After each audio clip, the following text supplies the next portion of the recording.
A black child in a white neighborhood, playing free, nobody's questioning what they should be.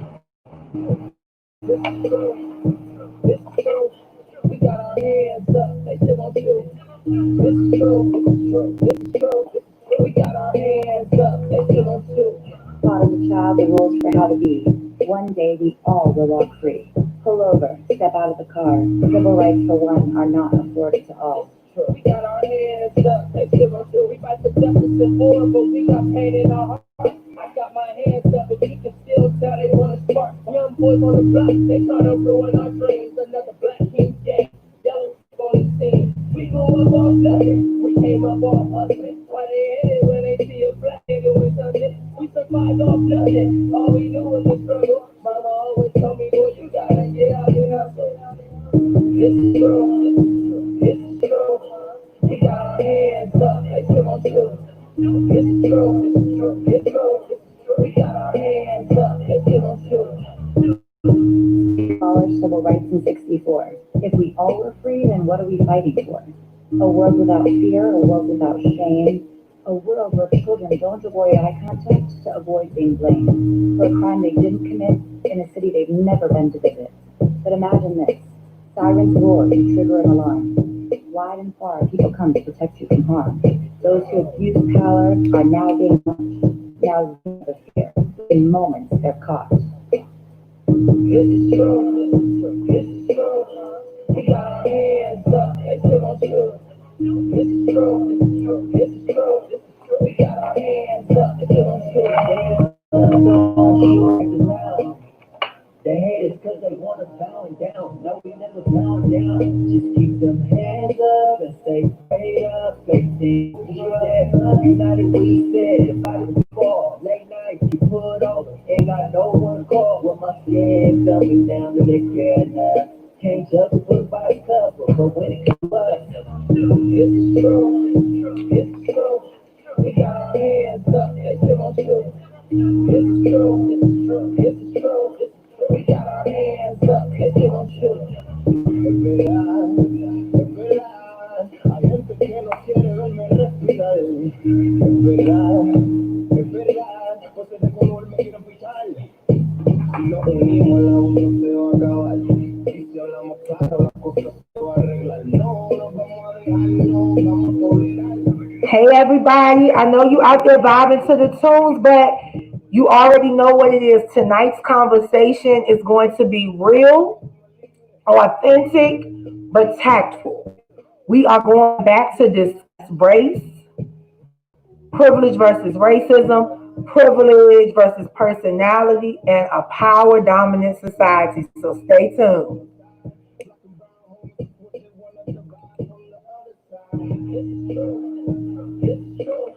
We got our hands up, they still on true. It's true, it's true, it's true, it's true. We got our hands up, they still on true. Fear and paranoia no longer an excuse. Before they can act, we end the abuse. Until those with guns learn to act with grace, we watch their every move, we show up and we face. The reality we live, the right to stop and search. But we change the game, strip their right to hurt. Families torn apart at the seams. If one man falls, we lose an entire army. That's true. It's true. It's true. We got our hands up. They still on true. This is true. This is true. This is true. This is true. We got our hands up. They still on true.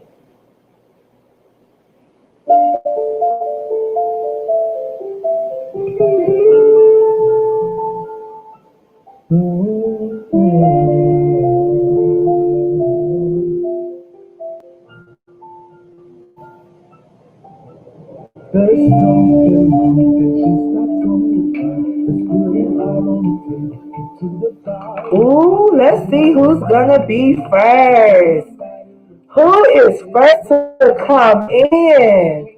Ooh. Sup?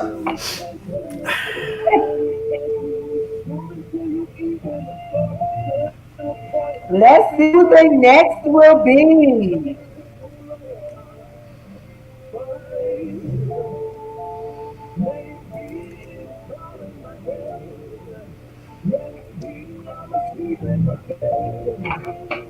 In the midst of the battle, I'm screaming no more. Let's see who is coming on next.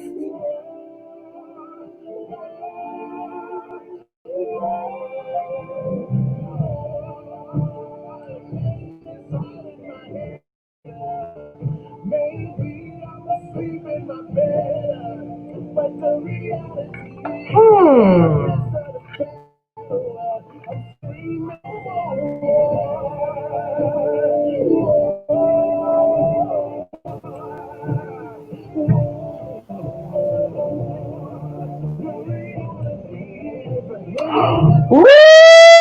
One more.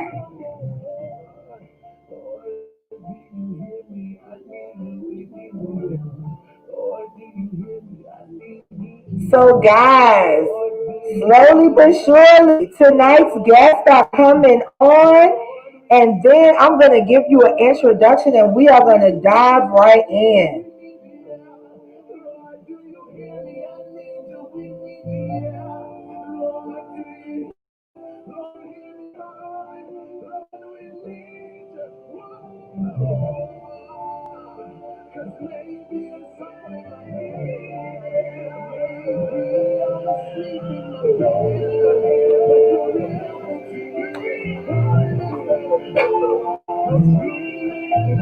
Oh, hey.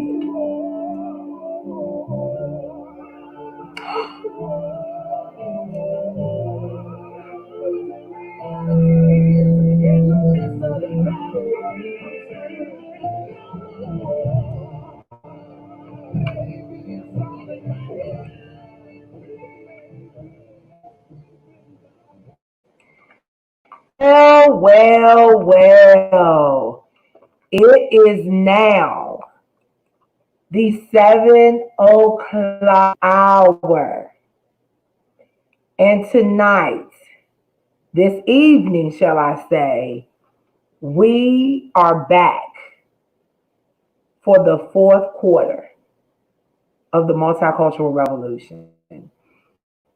Oh, before we get started, I want to first and foremost information, right? So tonight's conversation is going to be real, it's going to be authentic, it's going to be tactful. We will discuss privilege versus personality and the power dominant society. But in order to do that, it is important that we set the tone, provide a little bit of history for why this topic is so important and why. It's important to note that before colonization around the 15th century, race indicated some sort of familial lineage, right? But after colonization, many Europeans encountered Native Americans and declared they were spiritually, like morally and cognitively inferior, right? Accordingly, after colonization, the African slaves that came over were key to maintaining property and land. But in order for them to maintain property and land, they were kidnapped and used for free labor.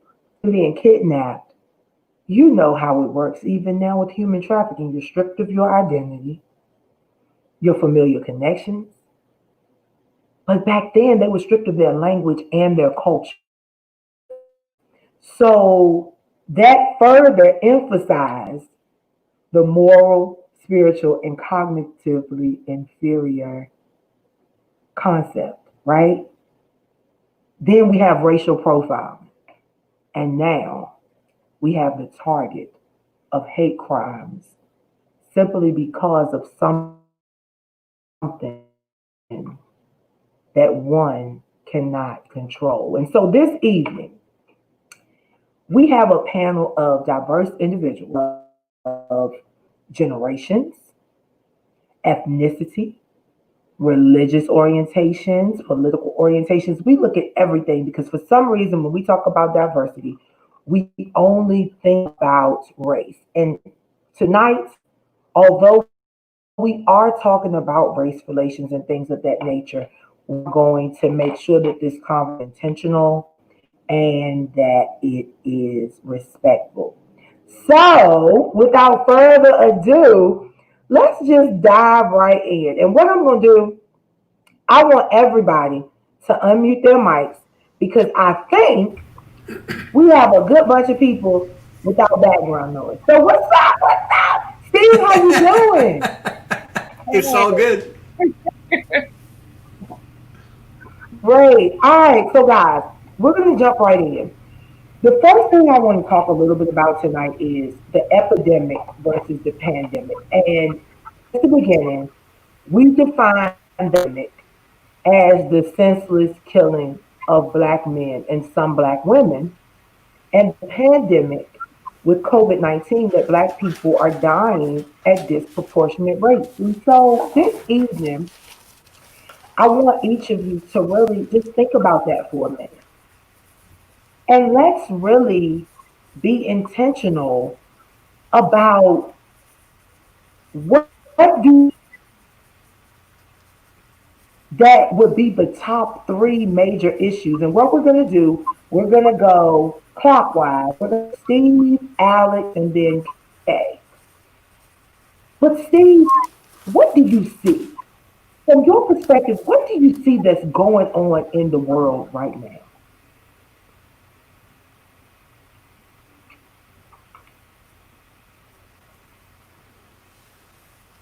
All right, you throwing it to me?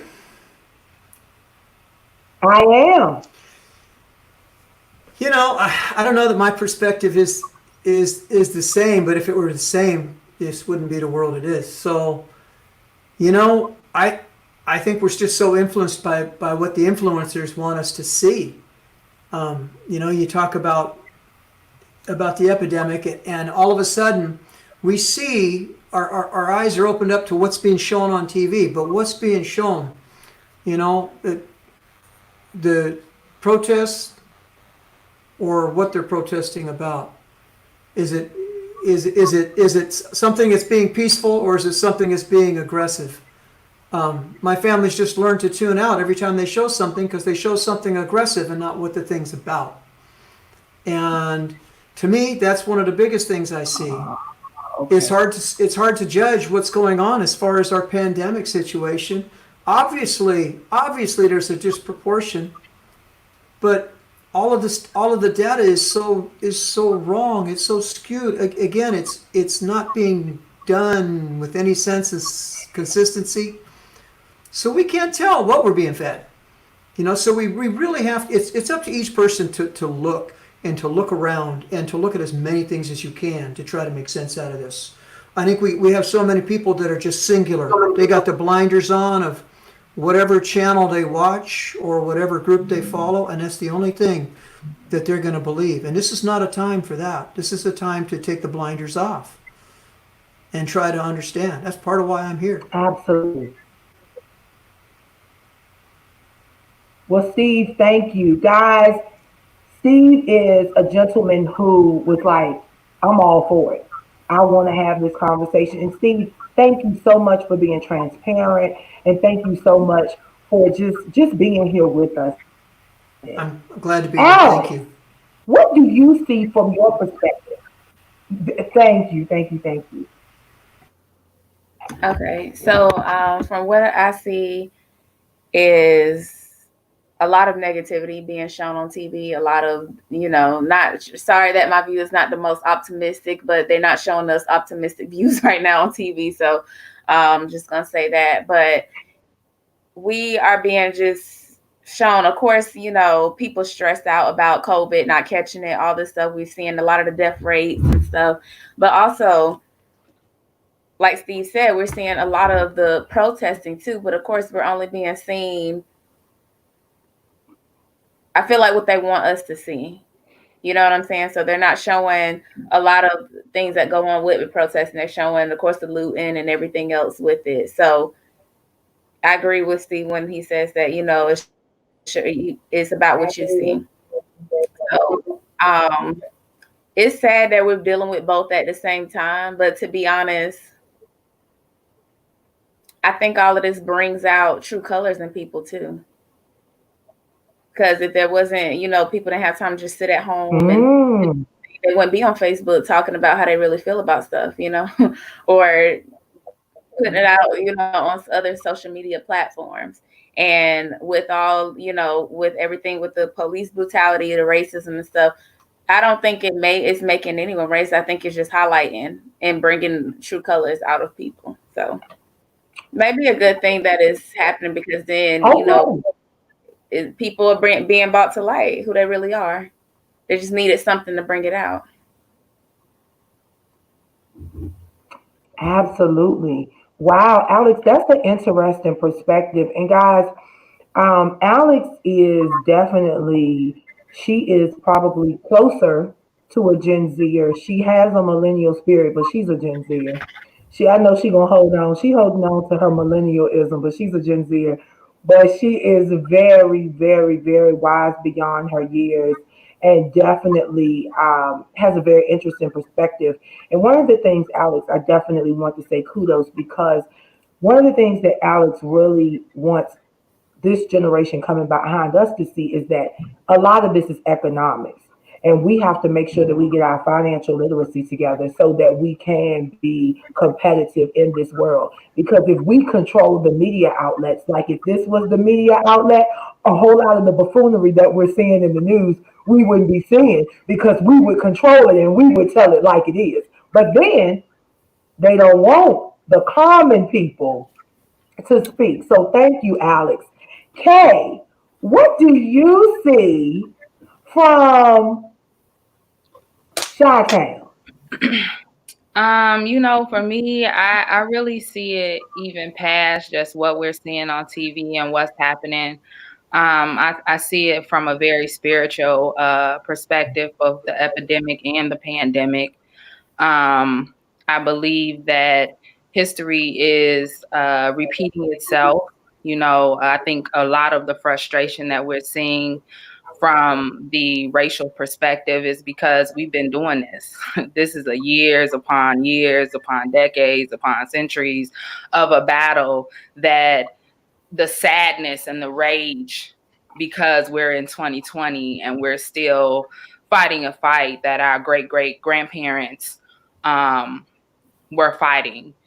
And, I think it's so much deeper than what we see. I believe that God is trying to get the attention of the world, of the people. We're in a time where anything goes, everybody does whatever, whenever, however, without any regard for morality, really.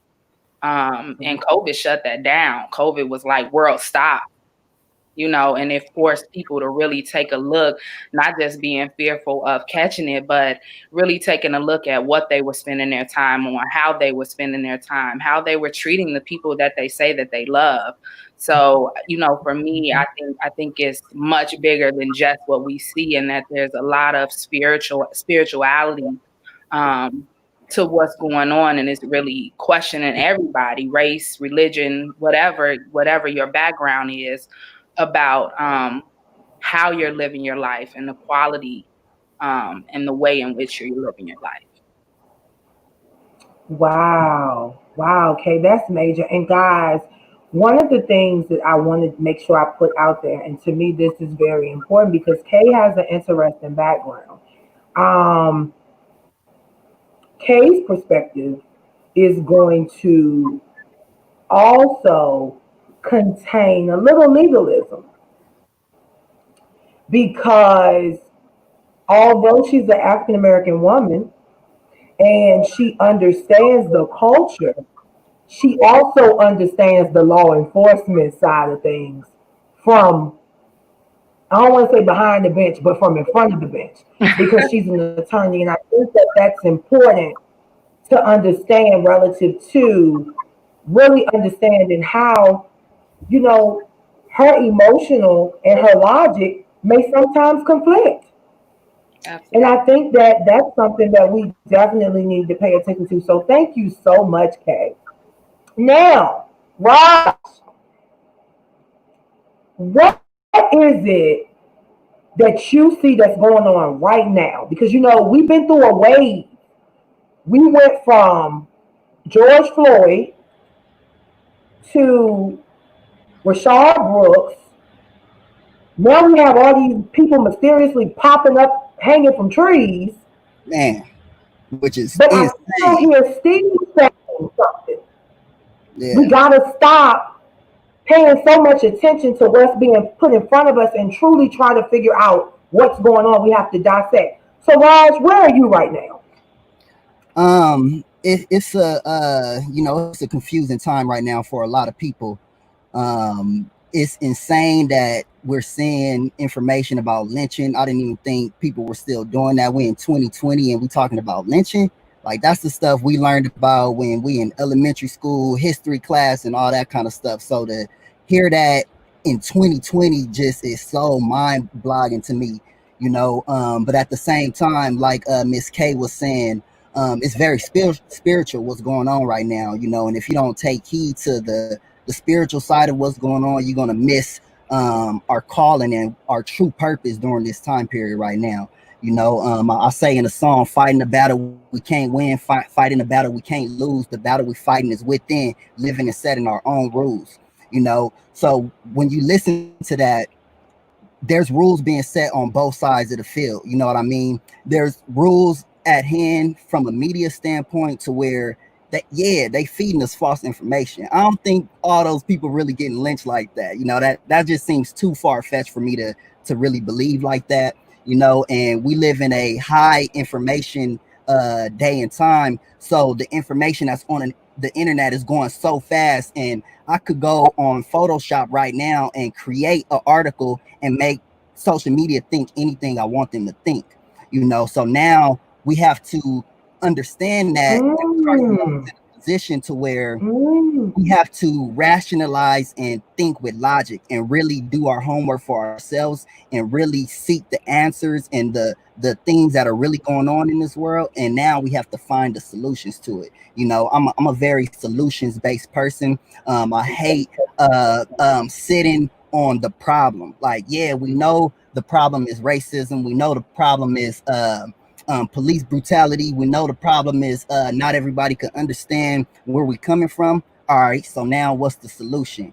Economic development, business development, conversations like this with people of different backgrounds, so that way we could get an understanding of it and figure out a way to work together throughout the whole process. So taking that back to the spiritual side of things, one thing that's really been on my heart to do is anybody that knows me knows I'm a God-fearing man, and I believe that through prayer, supplication, and really focusing on the change we want to see in the world, through prayer and through patience and time, we could bring about that change. So tomorrow night at my church, I organized a all-night prayer from 7:30 p.m. to 4:30 a.m. in which we're going to be praying about all these different concepts. We're going to have live music, we're going to have poetry, we're going to have art, and we really going to take a stand for this generation. Like Miss K was saying, everybody is so lawless right now, and I really feel like this is God telling us, like she said, stop everything and reevaluate your life, so that way when we come out of this, we're not still in the same position. You know what I'm saying? So, tomorrow night, tune in, zcf.org.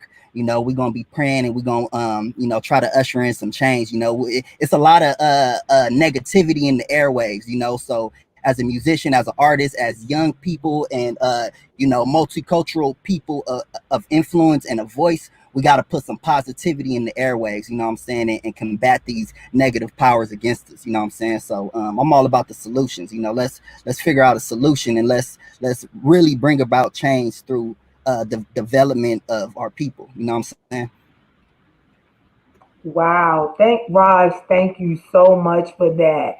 So, Marie, I'm coming to you, and we do have someone backstage waiting that I definitely want to bring on because she's going to bring us an interesting perspective from baby boomer land. And so that's going to be really, really interesting. But Marie, you're in an interesting spot because you are not only African American woman raising a almost 18-year-old African American son, but you also are a vet. I am. So you see things very, very broad. So let's talk about that. What do you see right now? Sure. Just for clarification, I'm actually not African American. I'm Haitian, 100%. So I am a first So generation you, American. And so my parents immigrated from Haiti in the 1980s, born in Miami, raised in New Orleans. And I joined the Army when I was 17 years old. So I shock a lot of people when I tell them I did 20 years in the Army. So I just recently retired. And my son is actually Hispanic and Haitian. So we have a bit of a global multicultural background in a sense of trying to operate in a space where people think to be Black is a monolith, and it's not, because it comes from a wide variety. Some of my Afro Latina folks, we relate. It's like, you're not Black enough, you're not Hispanic enough. And the funny thing is, I actually got into arguments with people where they try to lump me into the Hispanic community. I said, I'm not Hispanic. I do not speak a lick of Spanish. I speak Creole French, speak a little bit of French, and sarcasm, and Ebonics, and English.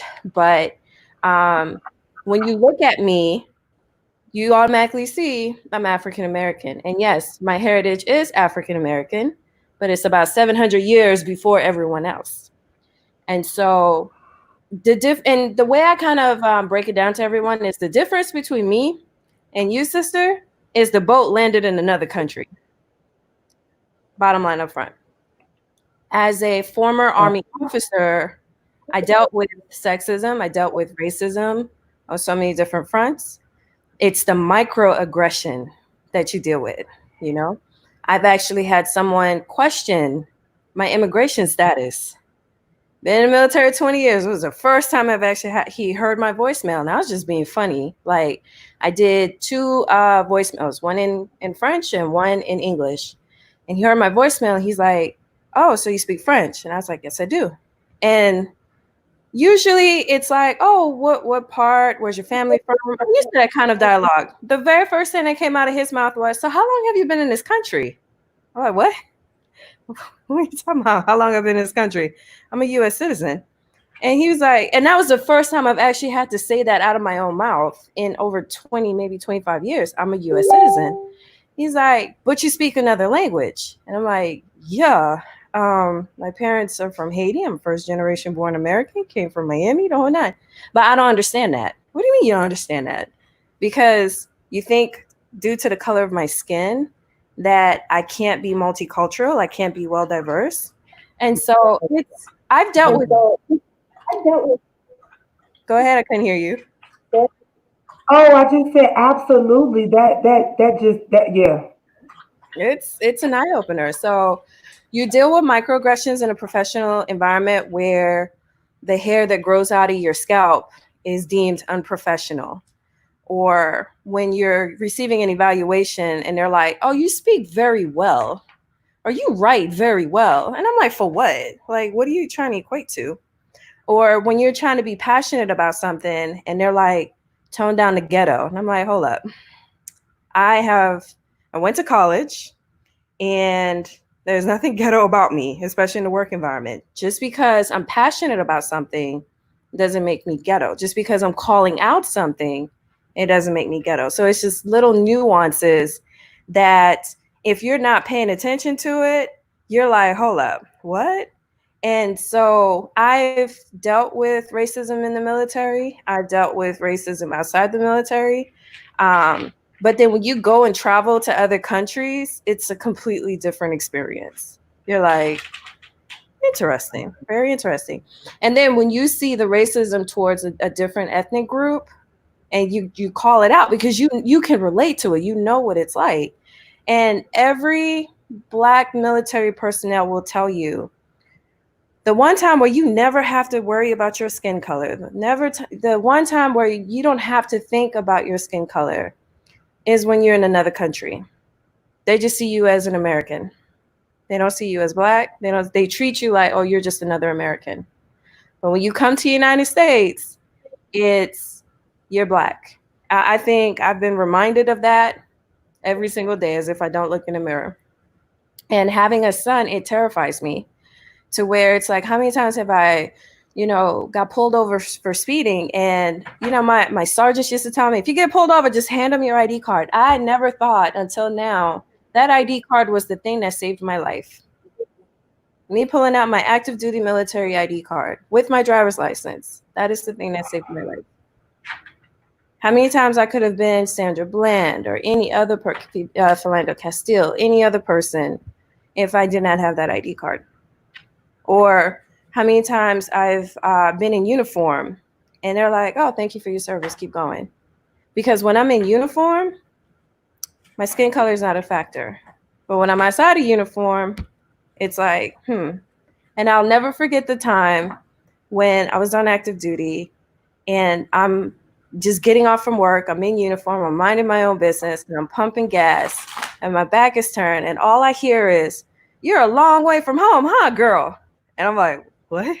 And I turn around and I see these two hillbilly dudes with a Confederate flag on their little pickup truck. And I am literally 1 mile outside of the post. And I'm just sitting there like, what are you talking about? Oh, you got out of state plates. And I'm like, yeah, I'm not from Texas. I was stationed in Texas.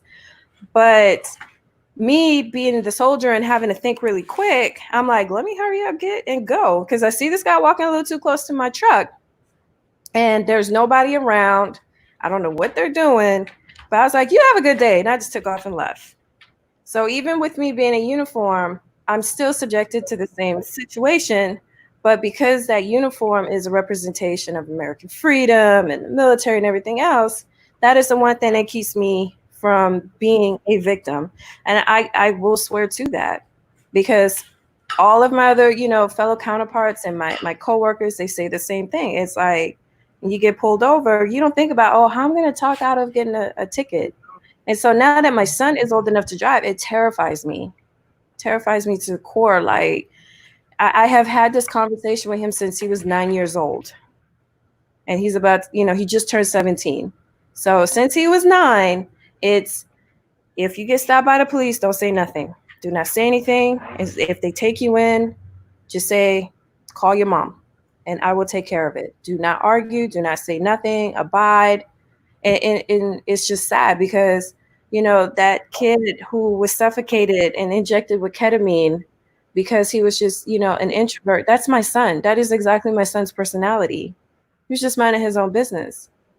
And they overdosed him with ketamine because he was looking suspicious. And when I'm reading this story and I'm looking at this kid's video, I'm like, that is my child. His personality is very similar to my child, and it terrifies me. So, yeah. So, all right. Thank you so much, Marie. So guys, if you're out there listening, tonight is Q4 in the dialogue called the Multicultural Revolution. Now, what I'm going to do is I'm going to take one of you out backstage for a moment and bring in our special guest of the hour, because she is going to speak to this topic, but she's going to speak to this topic as it is, but also from a housing perspective. So she's going to speak to discrimination, but she's also going to speak to discrimination, homelessness, and housing, because that is her area of expertise. And then after we hear from the boss lady, Raw Silk, we will then come back and we're going to each come up with the solution. And we're going to see what we can do individually and collectively to combat this problem. So hang tight.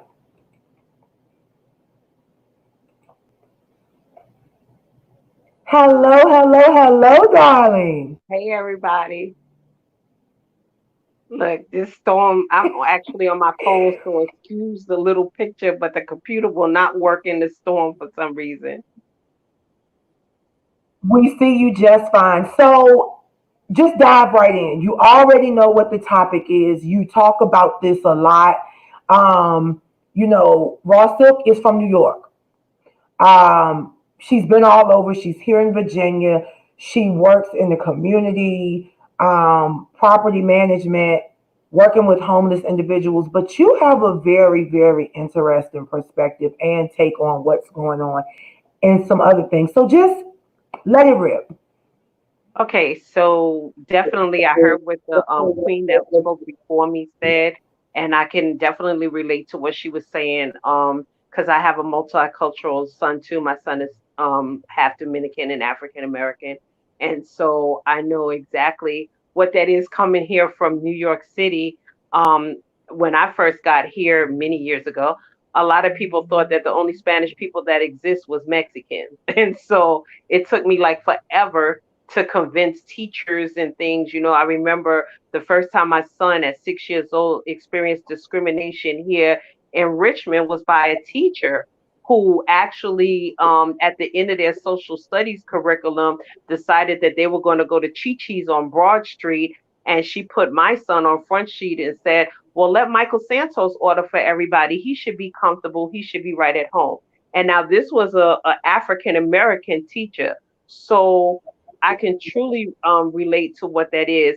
But the one thing that we can say, and especially coming into this pandemic, we already knew that there was some disparities in housing and health, and there was just an imbalance. But this pandemic has put like a red bullet point on just how different the communities are treated as far as health and housing is concerned.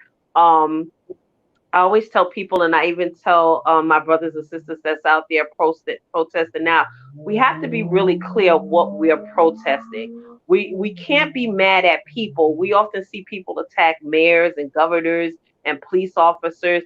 We can't be mad at the people. We have to be mad at the system because the systems are doing exactly what the systems was designed to do.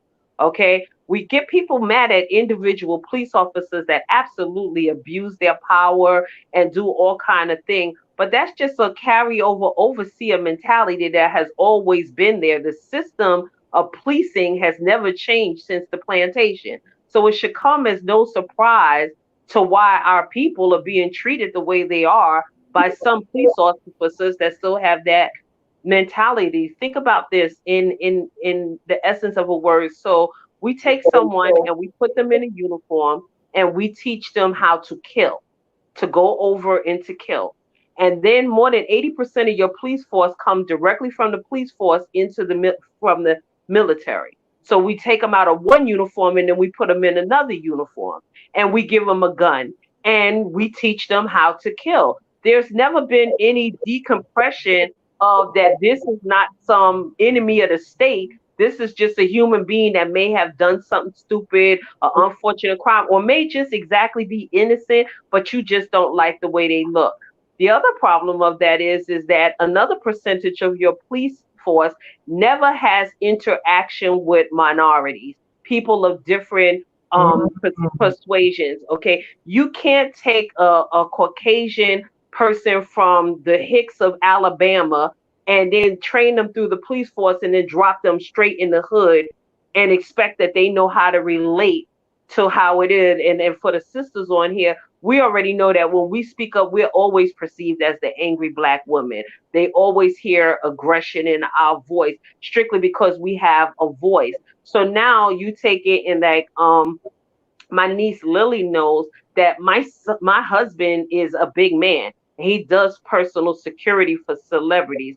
So as soon as you see him, you're intimidated by him by his size. He's actually the sweetest person in the world. Now factor that in and put like the brother sitting there looking all handsome in black, right? It's something about black that triggers people, right? Okay. So now you sitting there in your black hat, your black shades, and your black skin, all of a sudden you become public enemy number one.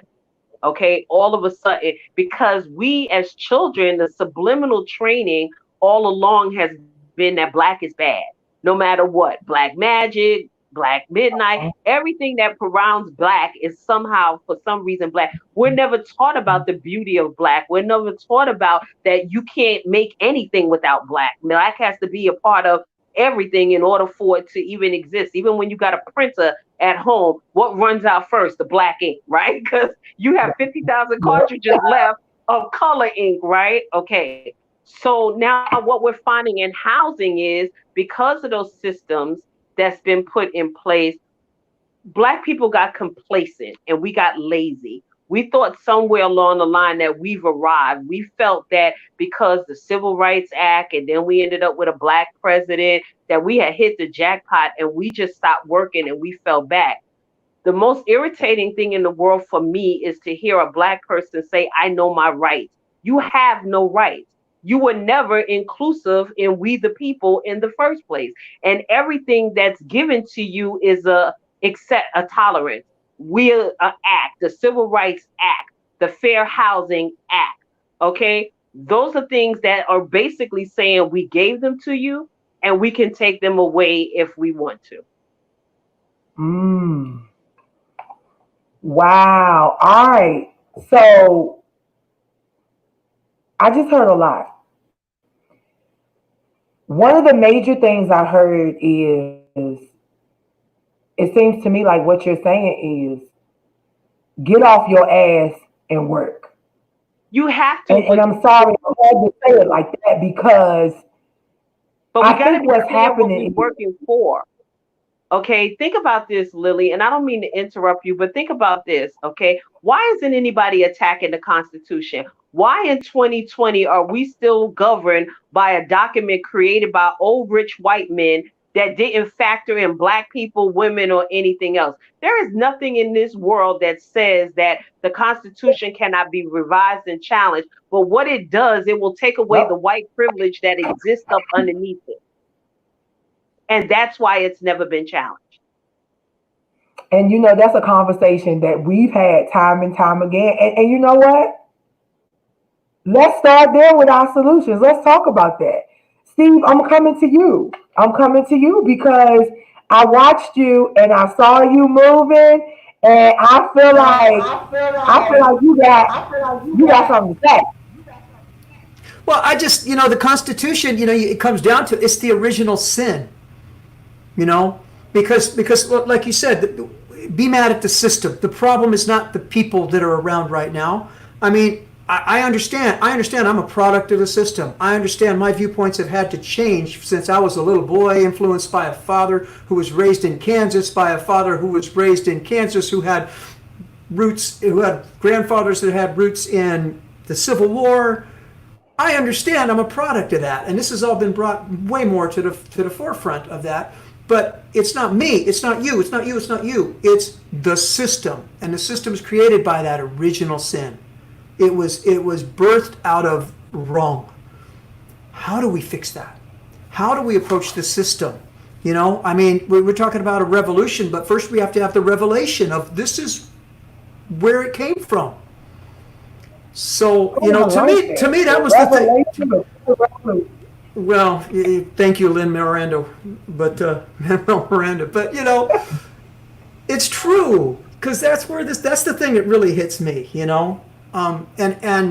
I think that the start, I don't know where to. It's like this has started so many times, and it's almost like the world. We're looking at an epidemic. That the world, a pandemic and an epidemic at the same time. It's almost like the world said, stop. We're going to make you physically stop, because there's this other thing. You've got to think about right now. And you've got to go back and you've got to fix this. I'm really hoping that this is a time of that worldwide revelation. Do we realize where this came from? Yeah. I know, for me, a big part of it is just listening to the words that come from the heart. Listening, as it seems to me, and maybe this is just, a greater awareness because of world events or local events, but it seems to me that that we're speaking out more, that people are speaking out more than we've heard in decades.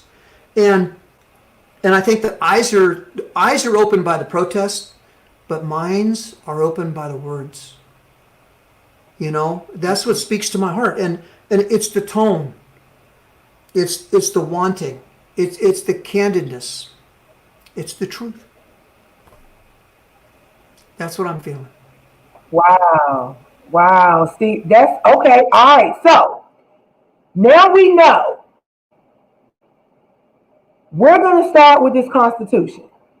Now, together there's 7 of us, even though you can only see 6. Kay is backstage. I'm going to bring her back in a minute so that she can come back in her slot and speak to solutions. But the boss still started with the Constitution, and that's it. Because if you think about it, last week, that preamble set the tone for everything. We the people. Who is we? Who are the people? And the sad thing is this. If we really think about the Constitution, women weren't even a thought. And men were only 3/5 of a thought. Black men, that is. So let's just be real about it. We women really don't have a voice. But since we're talking about this Constitution and what we need to do, that brings up the topic of voting. That brings up the topic of educating yourself on the system and how to infiltrate from within. Because, see, one of the things that I'm noticing with this current administration is that this individual was groomed to take down the establishment from the inside by people who really don't care too much for the establishment anyway. And the more that I see what's going on, I see it more and more and more. This individual was sent to tear down the establishment from the inside. But what's happening is, because it's a demonic force, it's causing everything else to become wicked. Now, y'all listen to what I'm saying. I'm going to repeat it again. This administration was brought in to take down the establishment from the inside. That could have been a good thing.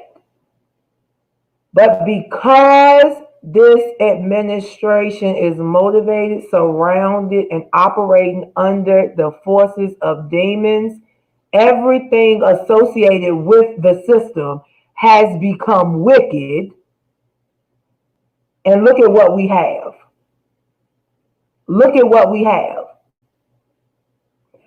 So, Alex, I'm going to come to you because if I'm correct, I think that a part of your solution has to do with economics and getting financially straight. Am I correct? Somewhat. Somewhat, that is true. As far as a solution go, boy, I'm gonna have to think about that. I was sitting here thinking like, man, because I want to get out everything I'm thinking and for it to make sense. Like, it makes sense in my head, but I don't know if it's going to come out my mouth making sense. But as far as the solution go, and I'm probably going to speak just because from an educator standpoint, I think the problem is a lot of people just not educated on stuff. You know what I'm saying? Like, when they talk about stuff, it comes from an uneducated standpoint, and it comes from a standpoint of upbringing, not really necessarily what they think or were taught. It's just an upbringing thing. If you ask them, they don't know why they think the way they think. That's just how my mom thought, grandma thought. I don't know why I think that. So a lot of it, and again, you can't obviously change people's upbringing. You can't change how they was raised, but you can change their now perspective as an adult and educate them on what's going on if they even want it, to be honest. So you can't make anyone do anything. So I think that's part of the solution. Another part of the solution, and this is just talking about, since we're on the topic racism, is holding people accountable for stuff. I think this has gone on for so long because, I mean, if you're not holding anybody accountable, then why would they stop?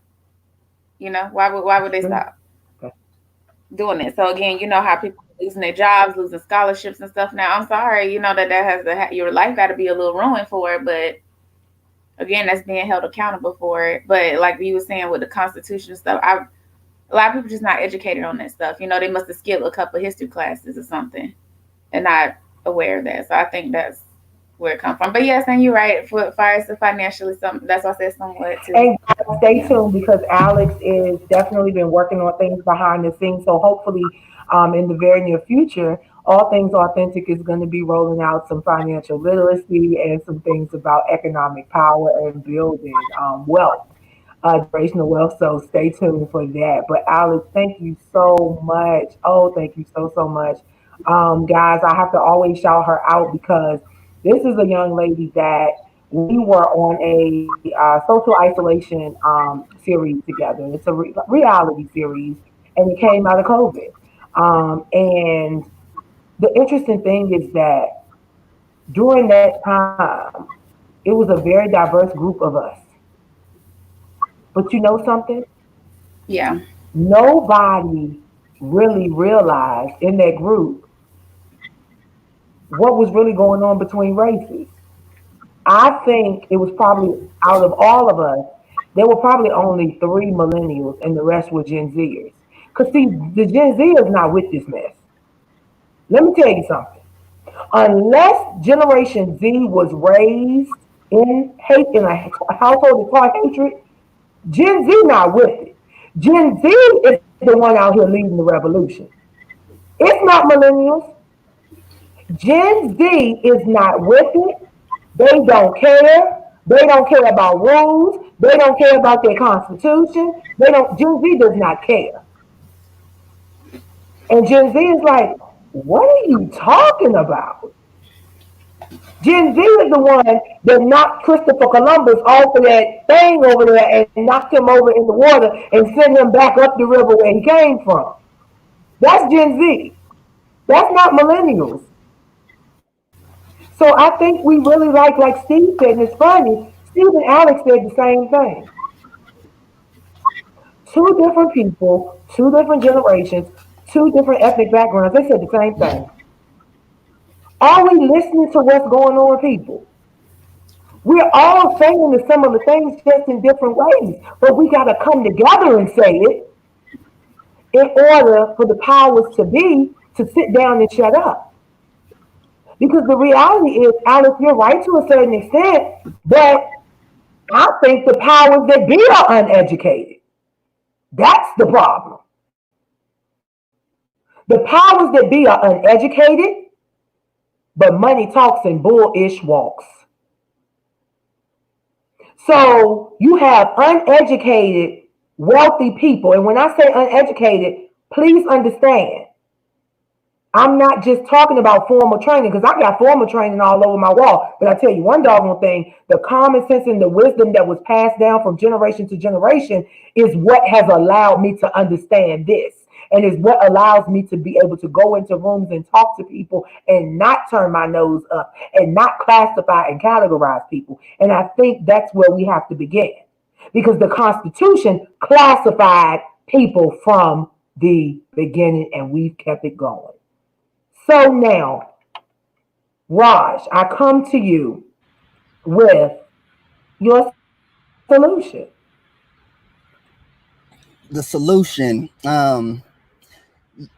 to me, I feel like the solution is simple, but the steps to getting there are extraneous. You know what I mean?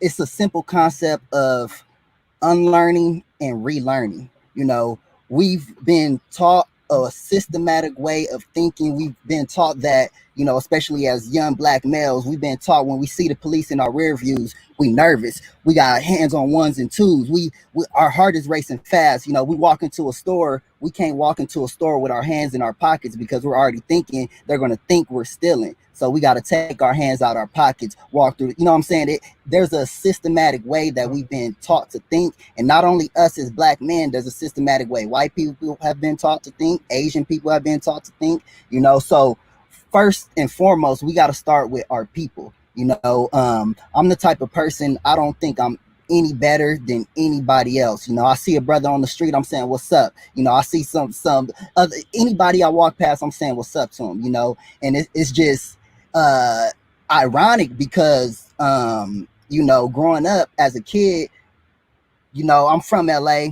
I moved to San Gabriel Valley, you know, so that those are two extreme different type of cultural backgrounds. This is going from an all black neighborhood, black art, black culture, to now an all Hispanic neighborhood, all Asian neighborhood. So that level of understanding is very, very different. Then flash back to 11 years ago when I actually met Mr. Steve Graves and his son, which is actually one of my best friends to this day. And here this is a white guy who's my closest friend. And here I am coming out of high school, and I'm coming to their neighborhood, and I'm seeing things that I've never seen before where I come from. I'm seeing them go to stores, go to mom and pop sandwich shops, and a sense of community like I haven't really seen before in my life. Everybody in the town knows each other. Everybody helps one another. Mr. Graves is a teacher at the middle school, so he knows everybody in that neighborhood, and everybody knows him. And they all have love for one another, and they help one another. And they come to each other's parties, and there's a very sense of community and family in not being family.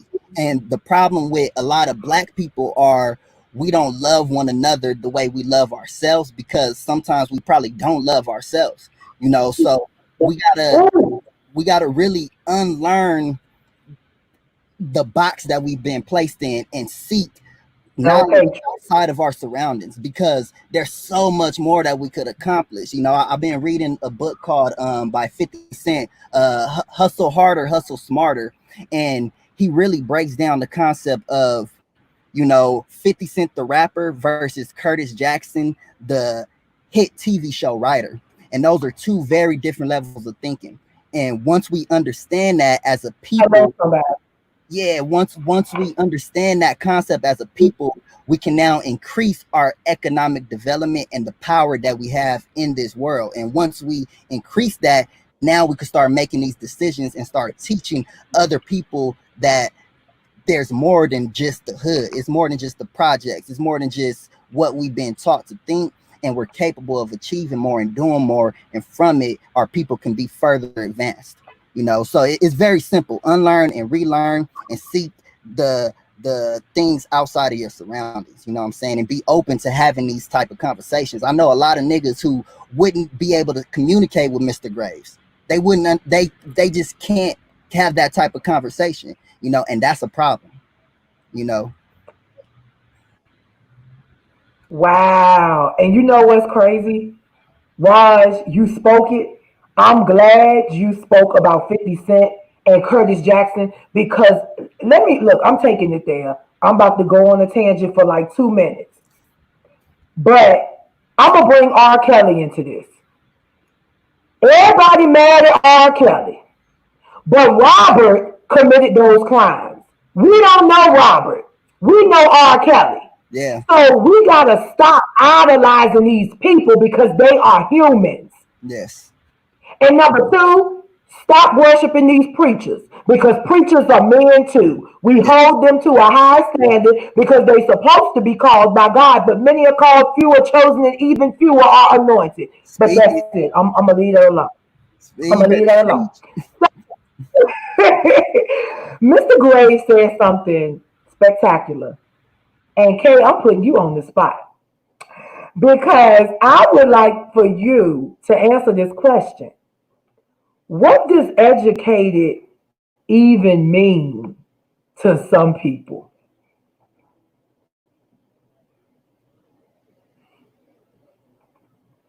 And you gotta come off of mute. Okay. That's a wonderful question. I think that for many people, they place education in a box, and it's limited to school education. It's a piece of paper, it's the accolades, it's, whatever letters that they're going to place behind their names. I think many people forget that there is a life education, there's life 101, there's experience, there is change and growth that takes place outside of the classroom that also is a very, very, very, very valuable education. I posted recently on Facebook that people often don't give the same regard to experience as they do this like classical idea of training. And I said they're both equally good because the value isn't in the source, the value is in the time spent. So I think when people look at education, you really need both. You really need that in-class education, and you really need those life hardcore lessons, because to me, that's the only way you get a very well-rounded, you become well-rounded and you get a well-rounded experience of life. Wow. Wow. That's it. And then, and Steve, you know what? Next next time you facilitate, because Steve got it going on over here in this chat. Are the powers that be uneducated, or is it that they are so firmly indoctrinated in age-old views? Can this be unlearned? Now, Steve says yes, but first one has to be willing. But I'm gonna go back to, That's is deep. it that they are so firmly indoctrinated in age old views? I got to take it back there because, you know, you always hear you can't teach an old dog new tricks. But I don't know about that because every dog gets hungry and every dog want a bone. And and when I say that, I think that it goes back to Alex and Raj. What's happening is that, yes, they're firmly indoctrinated in age old views, but guess what? They still holding 99% of the wealth. So until we common people can come together and flip that ratio, and the 1% of us figure out how we're going to attain 99% of the wealth. You get what I'm saying? Like, Balance the scales. The scales are unbalanced right now. That's the only way to bring about the real change. And my bad to cut you off, but I'm just so passionate about this because listen to it, you guys. it's so mind-boggling because you got all these celebrities who have the economic power to make this change happen, but yet they are not. So now it makes a person like me think I need that because I'm thinking I want to empower my people in this way, but it needs to be enough of us to be able to do that. I was looking at stocks this morning, and majority of the stocks are white owned companies. But do you know the black owned companies that are IPOs? You know what I mean? It's all about economics. It's all about economics. Can I chime in And right quick? Raj, you are on the money. Please, please. So, looking back on history, if you look at how all great civilizations have been pillaged and destroyed, the very first thing they always destroy is the libraries. Education is about enlightenment, and it's about how you can influence. If you look at the people that they always target, like let's go back to Nazi Germany, right? Right before the US entered the war, right before people were like, whoa, something's really popping. They went after the rabbis, they went after the clergy, they went after the preachers, they went after the teachers, reporters, the news, the libraries. You see pictures of them burning down all of the books and the literature. Let's take it back a couple of thousand years. The Great Library of Alexandria, they burnt it all down. Why? Because they got to keep you dumb. The Miseducation of the Negro by Carter G. Woodson. You want to talk about mind blown? 4 hours in Audible? You're like, what? It makes you even more mad. When you listen to the audio by James Baldwin that says, the American dream that was created on the backs of Negroes. You're like, interesting. But in regards to the Constitution, when you read all of those amendments, the 10th Amendment The government works for the people. Yes. We don't work for the government. And once everybody comes together and realize that there's a reason why they set term limits, because I see it on social media all the time. We need term limits. There is term limits. You need to go vote them out. And so that's where, going back to the education aspect of it, they don't want you smart. Hence why they made it illegal for slaves to learn how to read and write. That's why. Because when you become educated, when you become broadened, you become enlightened. When you become enlightened, you start asking questions. When you start asking questions, you pose a threat to the oppressor. That's my 2 cents. Wow, Marie, thank you so much. And guys, stay tuned. Y'all know I got shot 18 times and everybody thought it was real. People were calling my mom asking her what happened to me. Did I get shot? But shout out to Marie. She is an awesome producer, and the Say Their Name documentary will be coming out soon. Thank you so much. And until next time. So, oh my gosh, like, whew, we got to start winding down. We have to start winding down. But I definitely want to make sure that this isn't the end. Because in July, why you are, because it's all solution focused. July, we're coming with finances and economics, but we're still on this topic. There's a brand that I want y'all to check out. It's Build or Bullshit. Build or Bullshit. It's my friend's brand. They out of ATL, and they really talking about buying back the block. I don't know if you watch Killer Mike's documentary on Netflix, but it's dope. And I love the fact that just like the relationship between Steve and Raj, Killer Mike's homeboy guy pretty much sat down with him and they were chopping it up about how they were going to do this. And he, Killer Mike, accountable for making sure that he only bought black. If this is what you want to do, see if you can really do it. And I'm trying to tell you guys, it was spectacular. It was spectacular. So I just want you guys to understand that the multicultural revolution on all things authentic is not about bashing anybody. Do y'all see how much fun we had tonight? Do you see how we took it back to the source? We have an educator here. An educator here that picked apart the fact that the people that wrote the Constitution, you know, they might have been educated, but when it comes to common sense, they just didn't have it.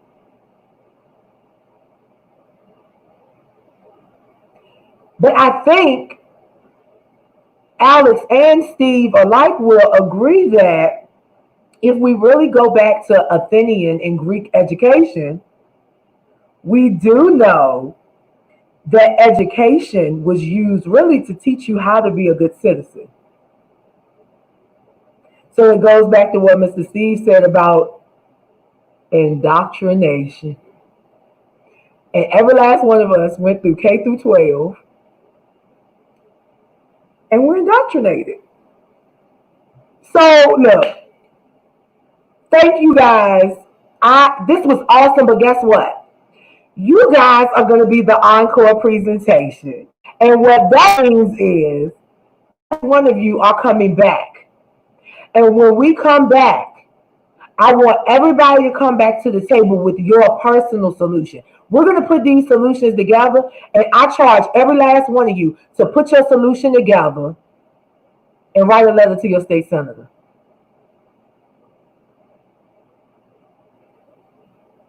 Because here in Virginia, do y'all know some of our officials went unopposed? And one man been in the seat since I was in middle school. Do y'all understand what I'm saying?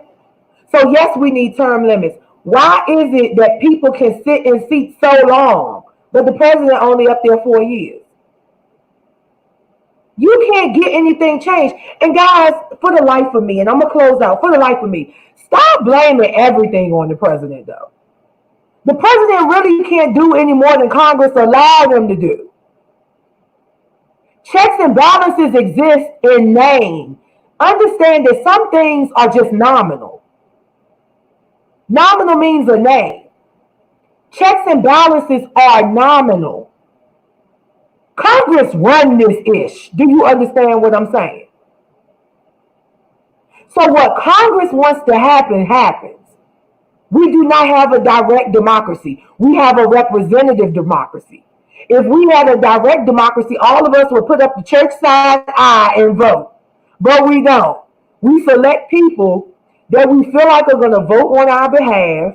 But guess what? What did I say? Money talks and bullish walks. So they may tell us when they campaigning that they're going to vote on our behalf, but when they get up there with the other people that look like them, that smell like them with their green money, they vote just like the folk with money. So when I say they, please understand, I'm not talking about white folk, I'm talking about wealthy folk. That's who my they. That's who the days I'm talking about. And some days look just like me. So please understand, guys, this is All Things Authentic.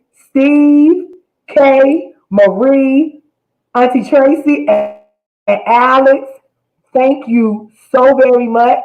I want everybody to come off of mute so that you can say good evening, good night to the world, but you will be back for your encore. Thank you. All right. Thank Good all night, of you. everyone. This has Lily, been outstanding. Been Lily, great. thank you so much. Love Good having night. you. Love you all. Absolutely, guys. All things authentic. As you can see, we are a diverse group of people. Mr. Steve, you will be back. Marie, thank you. Alex, get ready because we got to touch the world by storm with economics. And Kay, we're coming to you for that legal perspective. Good night, everyone. Good night. Good night. Bye.